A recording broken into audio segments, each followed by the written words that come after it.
Good evening, guys. I just saw news that Ryan Garcia is irritated because Lomachenko believes that Tank Davis will make easy work of him in the fight. So Ryan Garcia said after he finishes off Tank Davis, he will knock this robot out, referring to Lomachenko.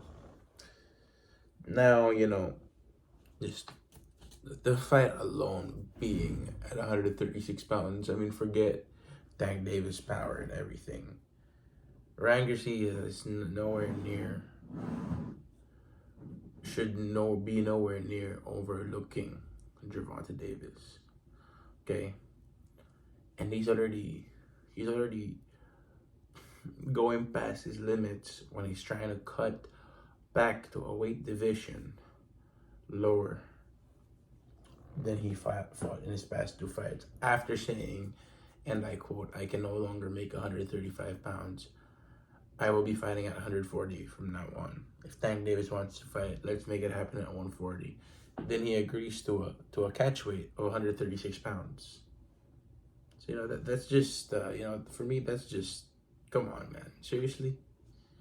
And then you're gonna go and call out a 135 pounder, a natural lightweight, who's not even a natural lightweight, but a natural super featherweight. You're gonna call, but a champion at lightweight, not a champion, but you're calling out a lightweight fighter. For me, Ryan Garcia, this should be his last fight below 140 pounds. In fact, in 2 years' time, I see him going up to 147, maybe even 154 because of his body build. So yeah, we have him calling out Lomachenko. I just think that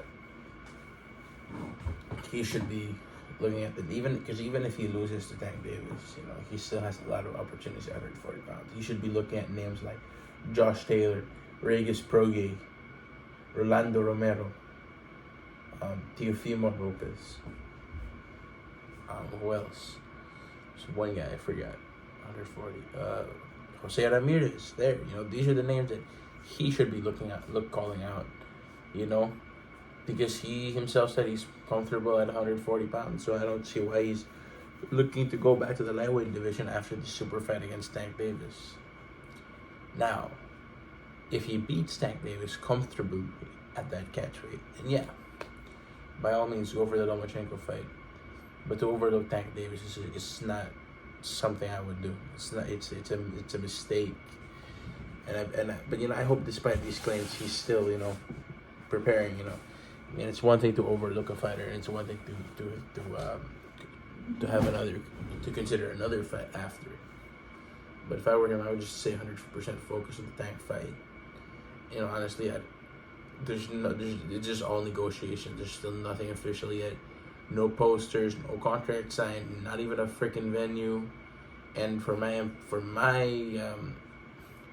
opinion, it's not even on BoxRec yet. But yeah, a fight between him and Lomachenko, I honestly see it being a good fight. That's if he can, be as powerful as he was at 140 pounds, at 135 pounds. That should be an interesting fight. And it's just a matter of landing on Lomachenko early. That's all he's got to do is land on him early. And then he can have the fight the same way Teofimo did against Lomachenko. Sure, there's these things, people always say that he fought Lomo with one shoulder, but I mean, come on, bro. Seriously? We're going to come up with these excuses? Yeah, that's just, my point of view. But I think he should be looking at opportunities at 140 pounds because he's getting bigger. His build is pretty big. He looks like a natural junior welterweight, in my opinion.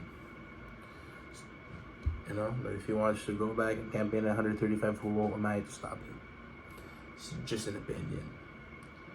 Whereas for the Tank Davis versus Ryan Garcia fight, the best venue for this is, I've said before, the T-Mobile Arena. Many great fights have happened there. But due to the catch weight, this fight is not a 50-50 fight. I have it 70-30, maybe even 80-20 for Tank Davis. Unless Ryan Garcia can properly rehydrate after the weigh-in. the super fight. I expect there to be a lot of fans, but one thing I'm looking forward to is the press conference. The press conference before the fight to see the trash talking. If it's gonna be as intense as Benavidez versus Plant, it's gonna be intense, man. If the fighters are gonna have to be separated before the face-off, if they can even go close to one another, because they've been talking so much smack to one another. So that's something we gotta look forward to. I can't wait to see the design of the ring when it's Golden Boy and Al Heyman's PBC. I just want to see what that's gonna look like. It's a very interesting fight. I want to know what would the undercards look like. Who could be in the undercard of this super fight? I'm guessing the cheapest seat's probably gonna be around $450 to $600 already, and that's the nosebleeds. But yeah, I'm looking forward to this fight. If it does happen in April, because it's only not it needs to happen, right? It needs to. It's a must. But this is the type of fight that we're all waiting to see in box, right? With a date, the venue, everything. It's everyone's waiting to see. And, I think that it's one of these fights that will shut the mouths of the people saying that boxing is dead. But it's not gonna be a firefight. It's gonna be a technical boxing match between two power punchers that can knock out anyone with just one punch at any given time in the fight. But like I said, all because of the catch weight, I must favor Gervonta Tank Davis to beat Ryan Garcia. Not with ease though, but he should beat him. It's gonna almost be similar to his fight against Rolly Romero. Like there could even be an exchange of knockdowns in this fight. That would be awesome if there was. And I wouldn't be surprised if there was an exchange of knockdowns. We saw that when Navarrete fought Liam Wilson, a fighter that everyone thought Navarrete would walk through with ease. There was an exchange of knockdowns. The Fury Wilder trilogy, there was another exchange of knockdowns. So, I wouldn't be surprised if that happened. And that could probably be the same thing with the Plant versus Benavidez fight, an exchange of knockdowns.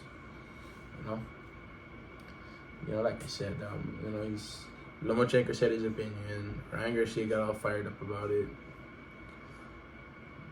But, he just has to assess where his body is before calling out lightweight fighters. Before, considering a return to the lightweight division. Because he got knocked down in his last lightweight outing. Cutting all the weight takes a lot of power, people.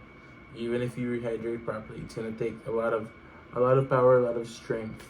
And there's going to be a lot of, he's going to be missing out on a lot of nutrients just dieting for a weight class that his body no longer belongs to.